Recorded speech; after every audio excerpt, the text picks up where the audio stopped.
Friends, ಇವತ್ತು ಕಣ್ಣಿಗೆ ಶಂಕರ್ ಆಸ್ಪತ್ರೆಗೆ ಬಂದಿದ್ದೀವಿ ತೋರಿಸೋದಕ್ಕೆ. ಕಣ್ಣು ಸ್ವಲ್ಪ ಇಲ್ಲಿ ಗುಳ್ಳೆ ಆಗಿದೆ. ಬನ್ನಿ ಹೋಗೋಣ, ಒಳಗಡೆ ಹೋಗೋಣ. Hi friends, welcome back our YouTube channel. ಇವತ್ತು ನನಗೆ ಕಣ್ಣಿನ ಮೇಲೆ ಒಂದು ಗುಳ್ಳೆ ಆಗಿತ್ತು, ಅದನ್ನು ತೋರ್ಸೋಕ್ಕೆ ಬಂದಿದ್ದೀವಿ ಶಂಕರ್ ಕಣ್ಣಿನ ಹಾಸ್ಪಿಟ್ಲಿಗೆ. ಒಳಗಡೆ ಹೋಗಬೇಕು. ಈಗ ಫಾರ್ಮ್ ತಗೊಂಡು ಫಿಲಪ್ ಮಾಡಿ ಒಳಗಡೆ ಹೋಗಬೇಕು. ಟೋಕನ್ ಕೊಡ್ತಾರೆ. ಬನ್ನಿ, ಫಾರ್ಮ್ ತಗೊಂಡು ಫಿಲಪ್ ಮಾಡಿ ಒಳಗಡೆ ಹೋಗೋಣ. ಫಾರ್ಮ್ ಇರುತ್ತೆ ಇಲ್ಲಿ.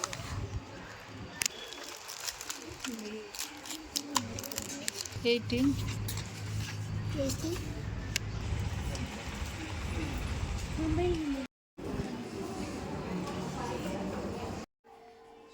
1034 ಬಂದಿದೆ ಟೋಕನ್ ನಂಬರು. ಈ ಟೋಕನ್ ತಗೊಂಡು ಕಾಯೋದು ಇದೆಯಲ್ಲ ಫ್ರೆಂಡ್ಸ್, ಅದಕ್ಕಿಂತ ಹಿಂಸೆ ಯಾವುದೂ ಇಲ್ಲಪ್ಪ. ಈ ಲೈನು, ಈ ಟೋಕನ್ ತಗೋಬೇಕು ಅನ್ನೋದಂತೂ ಭಾರಿ ಹಿಂಸೆ. ಎಷ್ಟು ಜನ ವೆಯ್ಟ್ ಮಾಡ್ತಿದ್ದಾರೆ ನೋಡಿ. ಇವರೆಲ್ಲ ಟೋಕನ್ ತಗೊಂಡಿದ್ದಾರೆ. ಆಲ್ಮೋಸ್ಟ್ ಸಂಜೆನೇ ಆಗುತ್ತೋ ಏನೋ ಗೊತ್ತಿಲ್ಲ, ನಾನು ಚೆಕಪ್ ಮಾಡಿಸಿ ಹೋಗೋಷ್ಟರಲ್ಲಿ. ಇವರೆಲ್ಲ ಆದಮೇಲೆ ನಂದೇ ಲಾಸ್ಟ್ ಇರೋದು. 1034. ಲಂಚ್ ಟೈಮ್ ಇರುತ್ತೇನೋ ಗೊತ್ತಿಲ್ಲ, ನೋಡಬೇಕು, ವೆಯ್ಟ್ ಮಾಡಬೇಕು. ಈಗ ಆಲ್ರೆಡಿ ಲಂಚ್ ಟೈಮ್ ಆಗಿದೆ. ನಮಗೆ ಲಂಚ್ ಮಾಡ್ಕೊ ಬನ್ನಿ ಅಂತ ಹೇಳಿದರು. ಬೆಳಗ್ಗೆ ಬಂದಿದ್ದು ನಾನು, ವೆಯ್ಟ್ ಮಾಡ್ತಾ ಇದ್ದೀನಿ. ಯಾವಾಗ ಬರುತ್ತೆ ಗೊತ್ತಿಲ್ಲ ನಮ್ಮ ಟೋಕನ್ ನಂಬರು. ನೋಡಿ, ಇಲ್ಲಿ ವೆಯ್ಟ್ ಮಾಡ್ತಾ ಇದ್ದೀವಿ. ಬನ್ನಿ ವೆಯ್ಟ್ ಮಾಡೋಣ.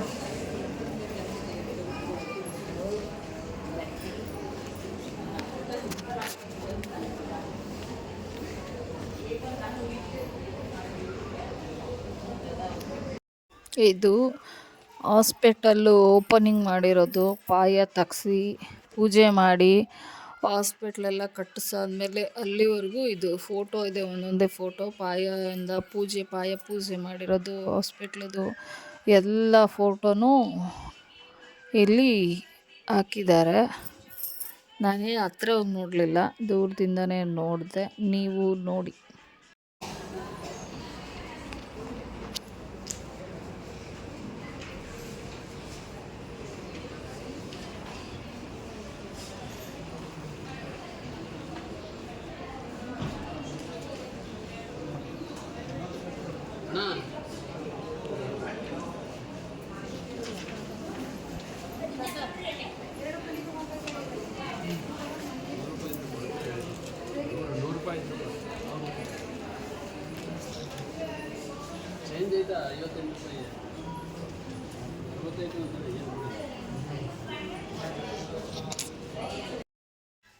ಚೆಕಪ್ ಎಲ್ಲ ಆಯಿತು ಫ್ರೆಂಡ್ಸ್. ಚೆಕಪ್ ಎಲ್ಲ ಮಾಡಿ ಅದು ಸ್ಟಾರ್ಟಿಂಗಲ್ಲೇ ತೋರಿಸ್ಬೇಕಿತ್ತಂತೆ. ನಾನು ಸ್ವಲ್ಪ ಕೇರ್ಲೆಸ್ ಮಾಡಿದೆ. ಅಂದರೆ ಹೋಗುತ್ತೆ ಪಿಂಪಲ್ಸ್ ಜಸ್ಟ್ ಅಂದ್ಕೊಂಡಿದ್ದೆ, ಕಣ್ಣಿನ ಮೇಲೆ ಬಂದಿರೋದು.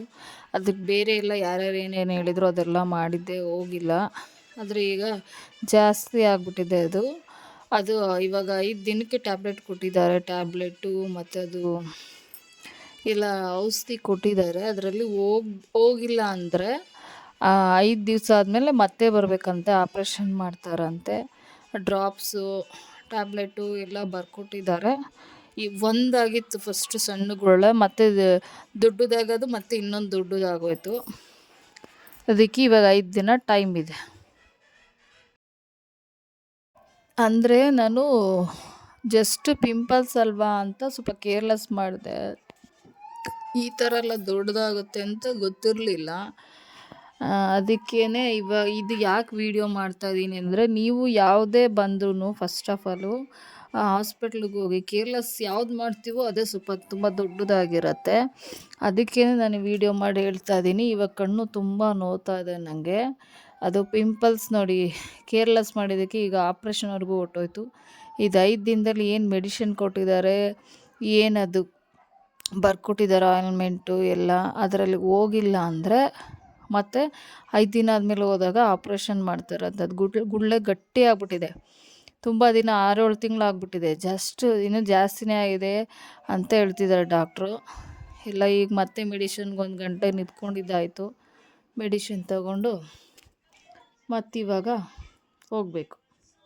ಅಂದರೆ ಬಿಸಿನೀರಲ್ಲಿ ಶಾಖ ಕೊಡಬೇಕಂತೆ. ಇವಾಗ ಹೋಗಿ ಮನೆಗೆ ಹೋಗಿ ಟ್ಯಾಬ್ಲೆಟ್ಸ್ ಎಲ್ಲ ನುಂಗಿ ಊಟ ಮಾಡಿ ಅದು ಬಿಸಿನೀರು ಶಾಖದಲ್ಲಿ ಕೊಟ್ಟು ಕಮ್ಮಿ ಆದರೆ ಪರವಾಗಿಲ್ಲ. ನೋಡೋಣ ಏನಾಗುತ್ತೆ ಅಂತ. 5 ದಿವಸದಲ್ಲಿ ಕಮ್ಮಿ ಆಗುತ್ತಾ ಅಂತ.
ನೋಡಿ ಫ್ರೆಂಡ್ಸ್, ಲೈನ್ ನಿಂತ್ಕೊಂಡು 1 ಗಂಟೆ ಆಯಿತು. ಇಷ್ಟು ನಿಧಾನಕ್ಕೆ ಮೆಡಿಷನ್ ಕೊಡ್ತಾರೆ. ಪ್ರೈವೇಟಲ್ಲೇ ಈ ಥರ, ಗೋರ್ಮೆಂಟಲ್ಲೆಲ್ಲ ಬೇಗ ಕೊಡ್ತಾರೆ, ಇಷ್ಟೊಂದು ನಿಧಾನ ಮಾಡಲ್ಲ. ಅಲ್ಲಿ ಚೇಂಜ್ ಬೇರೆ ಇಲ್ಲ ನೋಡಿ, ಅವ್ರಿಗೆ ಚೇಂಜ್ ಬೇಕು. ಚೇಂಜು ಕೊಟ್ಟೆ ನಾನು. ಅವಾಗವಾಗ ಒಂದು ಚಿಕ್ಕ ಚಿಕ್ಕ ಹೆಲ್ಪ್ ಮಾಡ್ತಾ ಇರ್ತೀನಿ ಎಲ್ಲರಿಗೂ. ಅಲ್ಲಿ ಚೇಂಜ್ ಕೊಟ್ಟಿದ್ದಕ್ಕೆ ಸ್ವಲ್ಪ ಬೇಗ ಆಗುತ್ತೇನೋ ನಮಗೆ ಅಂತ ಚೇಂಜ್ ಕೊಟ್ಟೆ. ಆದರೂ ಅವರು ಕೊಡೋ ಟೈಮಿಗೆ ಕೊಟ್ಟರು ನಮಗೆ ಮೆಡಿಷನ್ ಕೊಡೋಕ್ಕೆ 1 ಗಂಟೆ, ಮೆಡಿಷನ್ ತಗೊಳ್ಳೋದಕ್ಕೆ ಲೈನಲ್ಲಿ 1 ಗಂಟೆ. ಲೈನು ಎಲ್ಲೋದ್ರೂ ಲೈನು ಫ್ರೆಂಡ್ಸ್, ಎಲ್ಲೋದ್ರೂ ಕ್ಯೂ ಇರುತ್ತೆ, ರಶ್ ಇರುತ್ತೆ. ದೇವಸ್ಥಾನಕ್ಕೆ ಹೋಗ್ಬಿಡ್ಬೋದು, ಈ ಹಾಸ್ಪಿಟ್ಲಿಗೆ ಹೋಗಿ ಚೆಕಪ್ ಮಾಡಿಸ್ಕೊಂಡು ಆಚೆ ಬರೋದಿದೆಯಲ್ಲ, ಅದು ದೊಡ್ಡ ಸಾಹಸ ಮಾಡ್ದಂಗೆ. ಎಷ್ಟು ಹೊತ್ತು ಮಾಡ್ತಾರೆ ನೋಡಿ ಮೆಡಿಷನ್ ಕೊಡೋದಕ್ಕೆ. ಅಲ್ಲಿ ಅವ್ರಿಗೇನಾಗಿದೆ ಅಂದರೆ ಬೇರೆ ಬೇರೆ ಮೆಡಿಷನ್ ಕೊಟ್ಟಿದ್ದಾರೆ, ದಿನ ಕೊಡ್ತಾರೆ. ಅವರೇನಾದರೂ ಡಾಕ್ಟ್ರಿಗೆ ತೋರಿಸ್ದೆ ಹಾಗೆ ತೊಗೊಂಡೋಗ್ಬಿಟ್ರೆ ಏನು ಮಾಡಬೇಕು? ಅಲ್ಲಿ ಇಷ್ಟು ದಿನ ಆದರೂ ಅವ್ರಿಗೆ ಗೊತ್ತಾಗ್ತಾ ಇಲ್ಲ. ದಿನ ಕೊಡ್ತಾರೆ ಮೆಡಿಷನ್ನು, ಕಣ್ಣಿಗೆ ಯಾವ್ದು ಬರೆದಿದ್ದಾರೆ ಡಾಕ್ಟ್ರು, ಯಾವ್ದು ಕೊಡಬೇಕು ಅಂತ ಅವ್ರಿಗೆ ಕನ್ಫ್ಯೂಸ್ ಆದರೆ, ಇನ್ನು ತೊಗೊಂಡೋಗೋರಿಗೆ ಕಸ್ಟಮರ್ಗೆ ಹೇಗಿರುತ್ತೆ, ಪೇಷಂಟ್ಗಳ ಕತೆ ಏನು? ಈ ಥರ ಇವರೇ ಮಾಡ್ತಾರೆ. ಅದು ಕಣ್ಣಂದದು ಸೂಕ್ಷ್ಮವಾದದ್ದು, ದೇಹದ ಒಂದು ಭಾಗ ಅದು. ಅದಕ್ಕೆ ಈ ಥರ ಅವರು ಈ ಥರ ಮಾಡ್ತಾರಲ್ಲ, ಹೇಗೆ? ಅವ್ರಿಗೆ ಬೇರೆ ಡ್ರಾಪ್ಸ್ ಕೊಟ್ಬಿಟ್ಟಿದ್ದಾರೆ.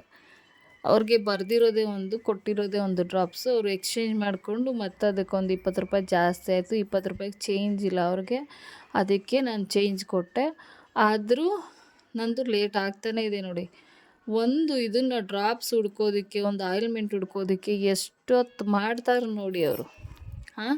ದಿನ ಅವ್ರದ್ದು ಅದೇ ಕೆಲಸ. ದಿನ ಕೆಲಸ ಮಾಡೋರೆ ಇಷ್ಟೊತ್ತು ಮಾಡ್ತಾರಲ್ಲ, ಕತೆ ಏನು ಗೊತ್ತಿಲ್ಲ ನಮಗೆ. ಅಂದರೆ ಇವರೇನು ಟ್ರೈನಿಂಗಲ್ಲಿ ಇರ್ತಾರೋ ಇಲ್ಲ ದಿನ ಬೇರೆ ಬೇರೆಯವ್ರು ಬರ್ತಾರೋ ಗೊತ್ತಿಲ್ಲ. ಚೇಂಜ್ ಮಾಡಿ ಮೆಡಿಷನ್ ಕೊಟ್ಟರೆ, ಈಗ ನನಗೂ ಈ ಥರ 2-3 ಸಲ ಆಗಿದೆ ಬೇರೆ ಹಾಸ್ಪಿಟ್ಲಲ್ಲೂ. ಈ ಸಲ ಏನಾಗುತ್ತೆ ನೋಡಬೇಕು. ಇಲ್ಲಿ ಮೆಡಿಷನ್ನು ಇನ್ನೂ ಕೊಟ್ಟಿಲ್ಲ ನೋಡಿ. ಅಂತೂ ಇಂತೂ ಮೆಡಿಷನ್ ತಗೊಂಡೆ.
ಅಂತೂ ಇಂತೂ ಮೆಡಿಷನ್ ತಗೊಂಡು ಸಿಸ್ಟರ್ಗೆ ತೋರಿಸಿದ್ವಿ ಫ್ರೆಂಡ್ಸ್. ಗ್ಯಾಸ್ಟ್ರಿಕ್ ಮಾತ್ರೆನ ರಾತ್ರಿ ಊಟ ಆದಮೇಲೆ ನುಂಗಬೇಕು ಅಂತ ಉಲ್ಟಾ ಪಲ್ಟಾ ನನಗೂ ಹೇಳಿದ್ರು. ಆಮೇಲೆ ಅಲ್ಲಿ ಮೆಡಿಷನ್ ತಗೊಳ್ಳೋರು ಹೇಳಿದರು ಇದು ಗ್ಯಾಸ್ಟ್ರಿಕ್ ಮಾತ್ರೆ ಅಂತ. ನೋಡಿ ಈ ಥರ ಇರ್ತಾರೆ ನೋಡಿ, ಇದು ಡ್ರಾಪ್ಸ್ ಕೊಟ್ಟಿದ್ದಾರೆ ಕಣ್ಣಿಗೆ ಹಾಕಬೇಕು. ಇದು ಒಂದು ಗ್ಯಾಸ್ಟ್ರಿಕ್ ಮಾತ್ರೆ. ಇದನ್ನು ನನಗೆ ಉಲ್ಟಾ ಪಲ್ಟಾ ಹೇಳಿದ್ರು ಫ್ರೆಂಡ್ಸ್. ಇದು ಒಂದು ಟ್ಯಾಬ್ಲೆಟು, ಇದು ಬೆಳಗ್ಗೆ ಸಂಜೆ ಊಟ ಆದಮೇಲೆ ನುಂಗಬೇಕು. ಇದು ಒಂದು ಆಯಿಲ್ಮೆಂಟು, ಬೆಳಗ್ಗೆ ಸಂಜೆ ಹಚ್ಚಕ್ಕೆ ಕೊಟ್ಟಿದ್ದಾರೆ. ಇದು ಡೈರಿ ಮಿಲ್ಕ್ ಚಾಕ್ಲೇಟ್ ಇದ್ದಂಗಿದೆ ನೋಡಿ, ಇದು ಇಷ್ಟು ದೊಡ್ಡ ಟ್ಯಾಬ್ಲೆಟು. ನಾನು ಈ ಥರದ್ದು ಇದೇ ಥರ ಫಸ್ಟ್ ಟೈಮ್ ನುಂಗ್ತಾರದು. ಈ ಟ್ಯಾಬ್ಲೆಟೇ 300 ರುಪೀಸ್ ಇದೆ. ಮಿಕ್ಕಿದೆಲ್ಲ 200 ಸಮಥಿಂಗು, 1000 ರುಪೀಸ್ ಆಯಿತು ಬಿಲ್ಲು ಫ್ರೆಂಡ್ಸ್. ಅದು ಕಾರ್ಡ್ ಕೊಟ್ಟಿದ್ದಾರೆ, ಮತ್ತು 5 ಡೇಸ್ಗೆ ಹೋಗಬೇಕು. ಮತ್ತೇನಾಗುತ್ತೆ ಗೊತ್ತಿಲ್ಲ, ಬನ್ನಿ ಮತ್ತೆ 5 ಡೇಸ್ ಬಿಟ್ಟು ಹೋದ್ಮೇಲೆ ಏನಾಗುತ್ತೋ ಅಂತ ಹೇಳ್ತೀನಿ ಕಣ್ಣಂದು. ನೀವು ಅಷ್ಟೇ ಎಲ್ಲರೂ ತೋರಿಸಿ, ಏನೇ ಆದರೂ ಯಾರಿಗಾದರೂ ನೆಗ್ಲೆಕ್ಟ್ ಮಾಡಬೇಡಿ. ಈ ವಿಡಿಯೋನ ಇಲ್ಲಿಗೆ ಎಂಡ್ ಮಾಡ್ತೀನಿ. Thank you for watching my video. ಮತ್ತೆ ಸಿಗೋಣ ನೆಕ್ಸ್ಟ್ ವಿಡಿಯೋದಲ್ಲಿ. ಬಾಯ್.